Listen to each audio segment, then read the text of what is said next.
April 18, 1942. 16 American bombers are about to do something impossible. They're going to take off from a Navy ship, fly to Japan, bomb Tokyo, and they're never coming back. What you're about to watch is the story of the most audacious military operation in American history. Stay with us for all 9 minutes, because what happened on April 18, 1942 wasn't just a bombing raid. It was a message. It was revenge. And it was absolutely impossible. Here's why. The B-25 Mitchell bomber weighs 31,000 pounds fully loaded and requires a 1,500-foot runway to take off safely. The USS Hornet aircraft carrier has exactly 467 feet of usable deck. The planes are too heavy. The deck is too short. If you lose power or hesitate, you go straight into the Pacific at 120 miles per hour. 80 men volunteered anyway. 16 crews. 16 bombers. Lieutenant Colonel Jimmy Doolittle told them from the beginning, "There is no way back. We bomb Japan. Then we crash land in China and hope someone finds us before the Japanese do." That's the mission. No lies. One way. They said yes anyway. Let me tell you why this changed the war. December 7th, 1941. Pearl Harbor. 2,400 Americans dead. 8 battleships sunk or damaged. For 4 months after, the Japanese military steamrolls across the Pacific. The Philippines fall. Singapore falls. Hong Kong, Guam, Wake Island. America has no way to hit back. President Roosevelt tells his military planners, "We need to strike Japan. Show the American people we can fight back. Show the Japanese their home islands are not safe. Find a way to bomb Tokyo. The problem is distance. Japan is 6,000 miles from Hawaii. American bombers don't have that range. There's nowhere to land afterward. The Japanese control every airfield within range." But Lieutenant Colonel James Harold Doolittle, test pilot, engineer, MIT doctorate, doesn't say it's impossible. He says, "Give me 4 months." Doolittle's plan: load B-25 Mitchell bombers onto an aircraft carrier. Launch them off the deck, even though they were never designed for carrier operations. Bomb Tokyo. Fly west to China. Crash land. Hope the Chinese find you before the Japanese do. The Navy thinks it's suicide. Doolittle doesn't care. He tells his hand-picked crews the truth. This is a one-way mission. You might die on takeoff. You might die over Japan. You will definitely not make it back to the carrier. Most of you will crash land in enemy territory. Some will be captured. Some executed. I can't promise survival. I can only promise we're going to hit them back. 80 men volunteer. They train for 2 months at Eglin Field in Florida, practicing short takeoff techniques. They strip every unnecessary ounce from the B-25s, replace the bottom gun turret with fuel tanks, load 500-pound bombs. They practice taking off from runways marked to simulate carrier deck length until they can get 16 tons of aircraft airborne in less than 500 feet. April 2nd, 1942. 16 B-25s are loaded onto the USS Hornet at Alameda, California. The Hornet sails west across the Pacific with the carrier Enterprise and escort ships. Radio silence. They're sailing directly toward Japan. The plan: launch 450 miles from Japan. Enough fuel to reach Tokyo, bomb, and make it to Chinese airfields. But on April 18th, a Japanese patrol boat spots them 650 miles out, 200 miles too far. The patrol boat radios a warning before being sunk. Japan knows they're coming. Admiral Halsey makes the call: launch now, even though they're 200 miles too far, even though the bombers might not make it to China. Doolittle agrees. 8:20 a.m. The USS Hornet turns into the wind.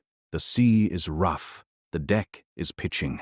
The first B-25 is spotted on the white line painted at the very rear of the flight deck, 467 feet to the bow.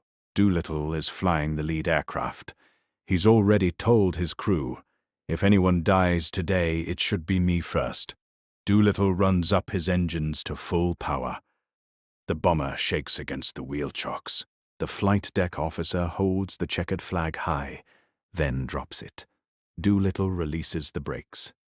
The B-25 roars forward, gaining speed, every foot of deck passing underneath in a blur. At the end of the deck, Doolittle pulls back hard on the yoke. The bomber drops below the flight deck level, disappears from sight as the nose rises, then claws its way back into the air, struggling for altitude. The first bomber is airborne. 15 more to go. One by one, the B-25s launch. Every takeoff is a near-death experience. One plane almost clips the carrier's island superstructure with its wingtip. Another nearly stalls just after leaving the deck, dropping toward the ocean before the pilot recovers. But all 16 bombers make it into the air. They form up in loose formation and turn west toward Japan, toward Tokyo, toward a target they've been training to hit for 2 months. They fly low to avoid radar. At noon, they cross the Japanese coast. No resistance. The bombers scatter to their targets: Tokyo, Yokohama, Osaka, Kobe, Nagoya. 12:15 p.m. Doolittle's plane reaches Tokyo at rooftop level. Japanese civilians look up in shock. Air raid sirens wail. Doolittle's bombardier releases 4 500-pound bombs. They hit an industrial complex and military arsenal. Explosions across the city. Doolittle banks hard and runs west at full throttle. All 16 bombers hit their targets and escape. Japanese fighters scramble too late. The bombers burn fuel faster than planned because of the early launch. One by one, they realize they're not going to make it to the designated airfields. It's getting dark. They're running out of fuel. China is under cloud cover. They can't see the ground. Their radios aren't picking up the homing signals they were promised.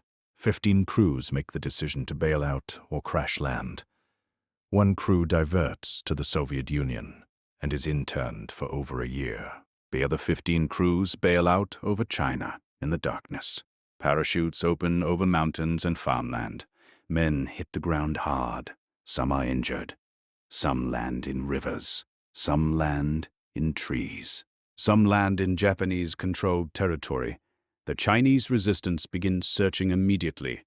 Most of the crews are found within days.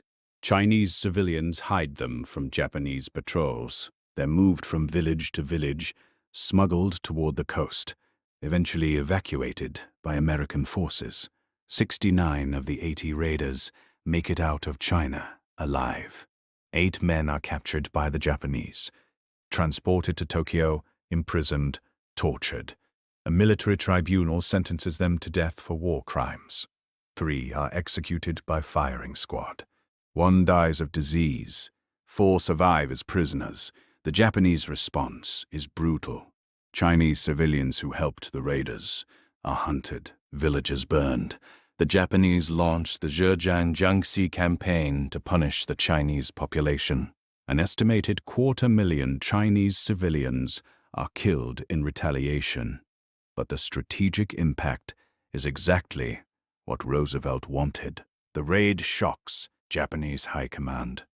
Tokyo was supposed to be invulnerable. The presence of American bombers over the capital is a propaganda disaster. Japanese citizens begin to question their government's promises of absolute security. And critically, the Japanese military recalls fighter units from offensive operations to defend the home islands. Resources are diverted to homeland defense. Those fighters are not available weeks later at the Battle of Midway, where their absence contributes directly to Japan's catastrophic naval defeat. Admiral Yamamoto, architect of Pearl Harbor, accelerates his plan to destroy the American carrier fleet. He believes the Doolittle Raid proves the Americans are desperate and vulnerable. He's wrong. The trap at Midway is already being set. and the Japanese will walk right into it. Jimmy Doolittle is promoted 2 ranks to Brigadier General and awarded the Medal of Honor for leading the raid. He goes on to command bomber forces in North Africa, Europe, and the Pacific for the rest of the war. The surviving Doolittle raiders become legends. They hold annual reunions for decades, toasting their fallen comrades with bottles of cognac specially saved from 1896, the year Jimmy Doolittle was born. The last surviving raider, Staff Sergeant David Thatcher, died in 2016 at age 94. The final reunion toast was held in 2013. The bottles of cognac are now displayed at the National Museum of the United States Air Force in Dayton, Ohio. 16 bombers, 80 men, one impossible mission. They didn't win the war, but they changed it. They proved America could strike back. They gave a shattered nation hope when hope was in desperately short supply. And they showed the entire world that even in the darkest days, after the greatest defeats, courage and determination still exist. If this story moved you, hit that like button and subscribe for more deep dive World War II documentaries. Drop a comment and tell us, would you have volunteered for the Doolittle Raid knowing it was a one-way trip? And if you want to learn what happened next in the Pacific War, watch our full documentary on the Battle of Midway, the battle that Japan lost because they were defending their homeland from raids like this one. Thanks for watching. Remember their courage. See you in the next video.